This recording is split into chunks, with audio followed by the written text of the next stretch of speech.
So welcome guys to the latest episode of Coffee with Christiansen. Today I'm joined by an amazing couple, Max and Candy. We met at a Riding for the Disabled Association dinner. Max became the first person with cerebral palsy to trek to Everest base camp. You are braver people than me. So your quest was in order to raise money for the Riding for the Disabled Association. Just Yes, give us a brief history of, how you got started with the organisation. for sure, definitely. Yes, I've been riding with the RDA since I was 5 years old, so I'm turning 30 this year, so you can do the math. Yeah, a long time now. And yeah, it was I think my mum just saw an advert in the newspaper, and thought, wow, that can be really helpful for my disabled child, and kind of I think a lot, as you probably well know, Sophie, like a lot of the time, um, parents don't have all the support they need to support their disabled child, and so finding any support that is available, it can be a massive lifeline, and that's definitely what RDA was for the whole family. It's certainly for me and my mum. And obviously you work at quite a high-powered job in London now, which, kudos for that. I really know how challenging that is. What skills would you say you learnt from RDA going forward to live an independent life? For sure, yeah, no, definitely. And I think kind of it's skills that were deeply applicable to our time on Everest as well. So yeah, I think of things like perseverance. And just generally, I think even as a skilled rider, you go through ups and downs with, especially with my disability. I don't know about yours, Sophie, but my disability can really vary day by day, and so being able to persevere through that and get to the objective that you want to get to when riding, and I think it is definitely has definitely been a big kind of aspect of riding and my whole life really, and so yeah, definitely perseverance. I would say also problem solving and teamwork. Um, I ride with a leader and also two sidewalkers, and so it's not just the teamwork between me and the horse. It's also the teamwork between me and my whole team around me. So, riding in an RDA section is one thing, but trekking up a mountain is a completely different challenge. What made you decide to take up the incredible feat? Yeah. You see people doing really extraordinary things, and obviously as a disabled person, you can easily think, well, I'll never be able to do any of those things because I'm disabled, and I think so. I've always had this idea of me, going up some mountain, and I was like, well, if I was ever going to do that, I would have to sit on a horse, and that was obviously because of my experience with RDA and riding. And so yeah, I shared that idea with some friends of mine. They were like, wow, Max, that's an awesome dream. We want to help you do that. They were RDA volunteers. Yes, by the way. exactly. And yeah, basically, thanks to them, they kind of did all the hard research and figured out it was possible, and kind of what mountain it was, and it ended up being Everest, which is obviously so evocative, and yeah, that's kind of how it all came about. It all kind of started.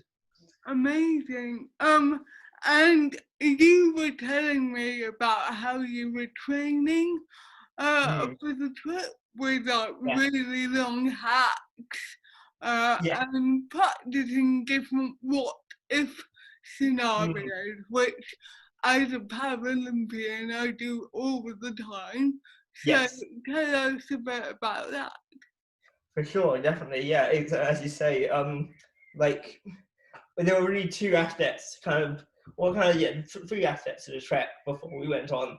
There was obviously the like long term riding on a horse, riding on a horse for multiple hours in a single day. But before training for the trek, I'd only ever really ridden for 1, maybe 2 hours max in a day, and certainly not, it's 2 hours at most, continuous, and not, and so that was one aspect of it which we had to prepare, as you say, my kind of stamina and longevity on the saddle. That was a really big kind of aspect of the training. Then the other aspect was, we knew that there were going to be some points on the trail where I just couldn't physically ride the horse and get up where we were going, and so I would have to get off the horse and then walk. I can walk. I need aid. I walk aided with the support of people, and so it was a lot of and we ended up just stair climbing up and down my flat's fire escape, down from the basement all the way up to the 7th floor, and did that up and down. Kenji was there for all of that. And then the final thing was just the unknown, and really trying to, like, as you say, plan for the unknown and remove as much uncertainty as we could, but while knowing that we would never be able to completely do that, try and be mentally ready for that, and mentally ready to take on their problem-solving challenges when they emerged. So, what went into the planning? Because obviously you didn't know what kind of horse you'd have, like what kind of tactics they'd have. What do you have to prepare? For sure, yeah. I mean, so yes, I mean there was like a lot of different stuff. So we've had to think about what saddle we were going to use. So as you say, think about what all the various tacks that I typically use when riding in the UK. What of that tack can I bring over with me or with us to Nepal, and will it work with whatever they have? So yeah, we brought a saddle out with us. We brought buckets with us, and grab straps with us, kind of stuff like that, stuff that we knew that I would need. In the end, really interestingly, actually, after doing so we were there before we started the trek. We had 3 days of training to kind of get acclimatized and get everything set up. And so in that process, we realized actually the European saddle that we brought out with us, it was like a lightweight saddle, really wasn't working. It was much too kind of flat and allowed me to kind of slip off it much too easily. And so we ended up using the saddle, the traditional saddle that they had out there, and that worked wonders. And it was also the saddle that the horse was used to, so I think that helped. Exactly. Yeah.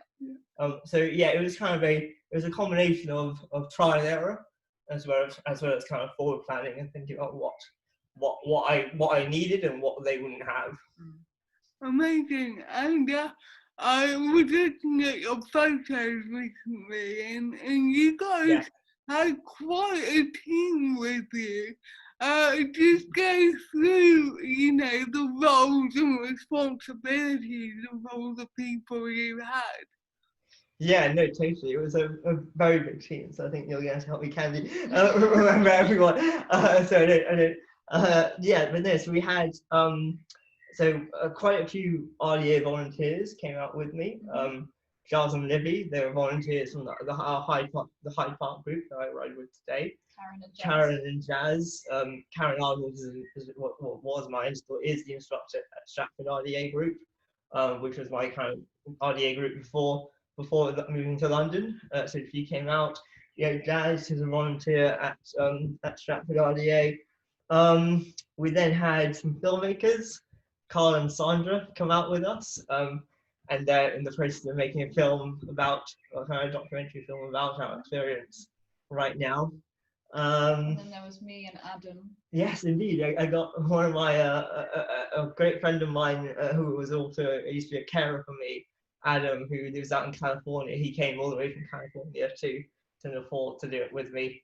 And I was looking after you. Indeed, you were looking after me. You came, obviously. I did come. We had Lily, Yes. the equine vet. Yes, we brought an equine vet with us to Oh, make sure that wow. the horse was going to be, you know, healthy throughout throughout the trek. And she did a really good job of kind of looking at little things that might come up and saying, oh yeah, no, actually I think the horse is okay right now, but we should watch that and stuff like that. On the actual trail, both.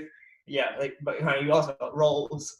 One role that quickly became quite important was kind of running after, being ahead of me, and making sure that the terrain that was coming up was viable for me to actually ride on. And so that was that was like her secondary role. She was there to check on the horse, but actually she became the terrain scout. Yes, as and well. Hillary Giles. I'm sure there were more people. Oh, no. Yeah, who God. Well, we had the people from the Trek company. Yeah, the Trek company, exactly. Alternative. Yeah, and they were really good. And then all our porters and all of the Sherpas and porters. Nepalese, Sherpas. So it was a combination of people. It was a massive team. And people who lived out there. Yeah. Wow. And of course, your horse, what was his name? He was called Rocky. Well, that's what they told us he was called. And what was he like? He was amazing. I could talk we could have a whole interview just about Rocky. I mean, always a horse that was obviously local to the area, had actually done the trail 2 or 3 years ago prior to me doing it, so knew the whole route. And what was amazing was watching how he kind of adapted to my riding style. As I'm sure you know, Sophie, horses seem to have an amazing ability to kind of sense your abilities and sense how you're feeling and what you can and can't do. And he totally knew that when I was on him, it was a different kettle of fish.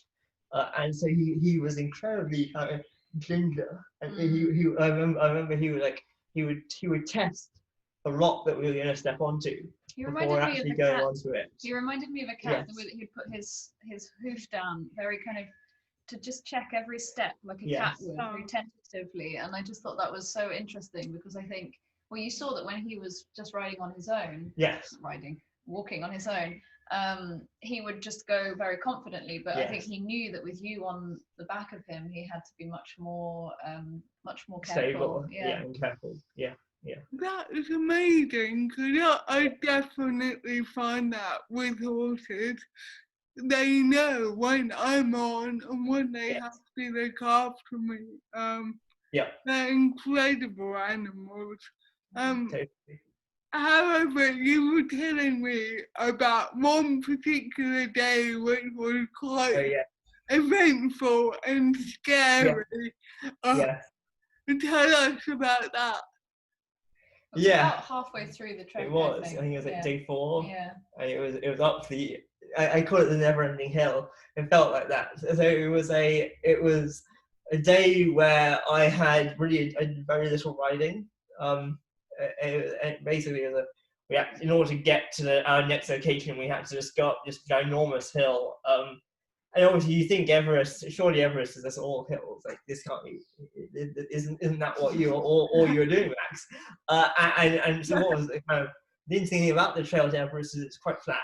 There are bits where there are hills and kind of steepness, but actually the whole reason we could do on a horse is because it's flat and long. The trail to Everest base camp. But this day wasn't. This day was the opposite. This was basically a continuous ride up a very long, very large hill. And so that ended up meaning that I had to do way more walking than I was either anticipating or really able to do, which gave me like an incredible amount of pain. And also at the same time, when because I was going on and off the horse so much, what we realized the horse was getting quite tired of that, and so ended up kicking me. Every time you tried to remount. Almost every time, while on this hill, or trying to kick me. And so that was obviously pretty scary. And that kind of it made us kind of have to really kind of. So it was a big kind of situation we had, ended up walking a lot.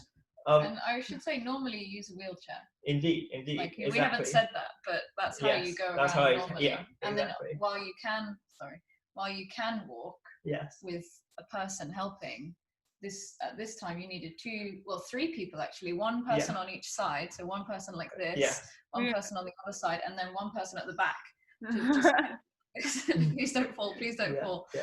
That was my Andrea. That was my physio, Andrea. Oh yeah, we also brought Max's physiotherapist, Andrea. And that was her job. And that was stabilizing my hips is the technical term, not what Kathy was saying.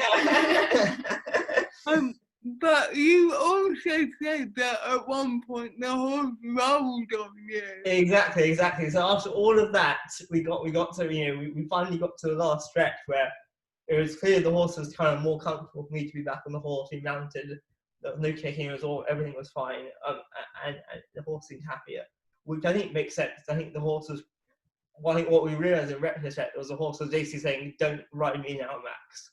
This is the safe place for you to be riding on me." So that was really interesting. But yeah, so we kind of got on the horse, finally got off the hill onto the plateau at the top. And there was a lovely, great, dusty kind of area that we got into, and the horse decided, well, this is the perfect time to have a little roll around in the dust, and so it started rolled into this area with me on him. Thankfully, I got thrown to the side and didn't get really any kind of major injuries or hurt. And yes, that was a pretty scary day, wasn't it? Yeah, that was scary. And then when we finally got to the lodge, there was a power cut, so everything was in total darkness. Yes. And there was like a rainstorm as well. It was like every single thing. The hardest day. Everything that could go wrong went wrong on that one day. Yeah. And then after that, it was sort of okay again. Yeah. But it was hard. It was very hard. Wow. But then when you actually got to the top, got to Everest Base Camp, how did you feel? Yeah, no, it was a real special moment, wasn't it? So I think we had kind of started to worry that it really wouldn't feel like anything, but no, it was an amazing, elative experience. I think everyone, not just everyone in my team or in the team, but I think everyone on the mountain who was there knew that Smith Battle had just happened, and so there was this great wave of emotion throughout the kind of base camp area. It was really special and Loads wonderful. of Americans came up and wanted to high five you, and everyone was cheering. It was great. It was great. And we were so tired. We hadn't expected to feel anything. We were just so exhausted on that last day. Yes.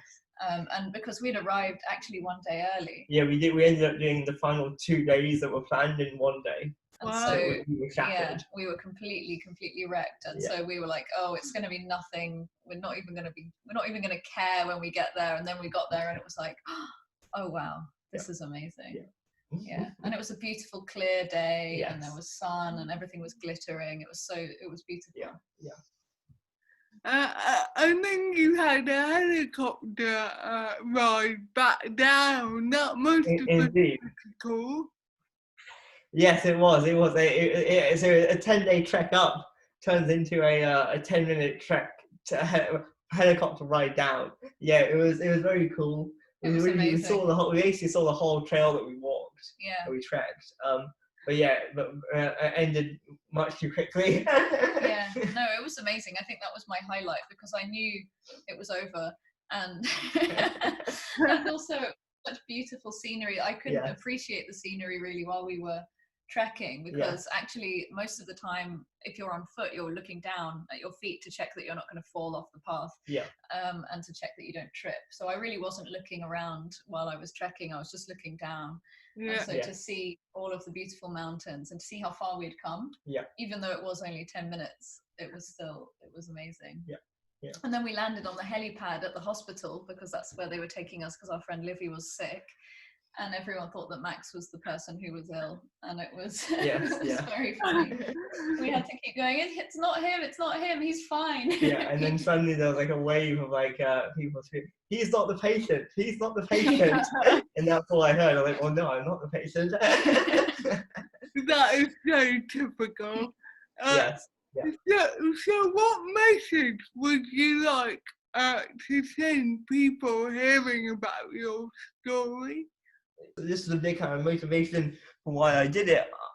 I often have this feeling that when people see a disabled person, they assume that they're kind of incapable and just like, ignore them or don't really pay attention to them or don't really take them seriously.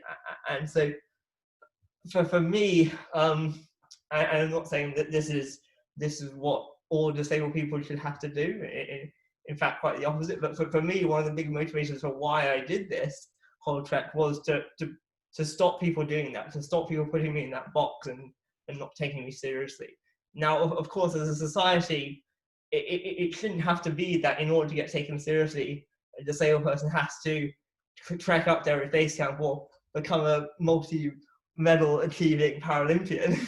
but that's unfortunately the society we live in today. And so that I think that's kind of the message to disabled people, that don't let people do that, but also don't feel pressured that you have to be like us, because you don't. You are just as important and valuable a member of society as everyone else, and don't let people tell you otherwise. So I think that's kind of the message to disabled people, I would say. And then I think to able-bodied people, I would say a couple of things. I think it's kind of, well, the first thing, I think this is the thing that RDA generally, I think, has taught me, and probably us as well, is that it doesn't matter how we achieve things. It matters whether or not we do achieve things. And it doesn't really matter how big or small that achievement is or appears to be. Whatever that achievement is, whatever goal you as a disabled person set yourself, should be praised and kind of celebrated by able-bodied people. And so that's my message to the ables, so to speak. I couldn't agree more with all of that. I mean, I think that's why I started this Coffee with Christiansen, in order to showcase amazing role models. You know, even if we took away the fact that you're the first person with CP to trek to Everest base camp, I still fully admire what you do, you know, and that's kind of normal for an able-bodied person, but I fully get how difficult it is just to live an independent life, living in London and working at quite a high-pressure job. So, yeah, thank you, Max and Candy. We could go on all day talking about different issues, but we'll keep it as taking up Everest. Amazing feat. You two are definitely braver than I am. I don't think that's true. I think you're just less mad, Sophie. But yeah, thank you, and I'll see you guys soon. Yes, definitely. Thank you for having See you us. soon. Bye.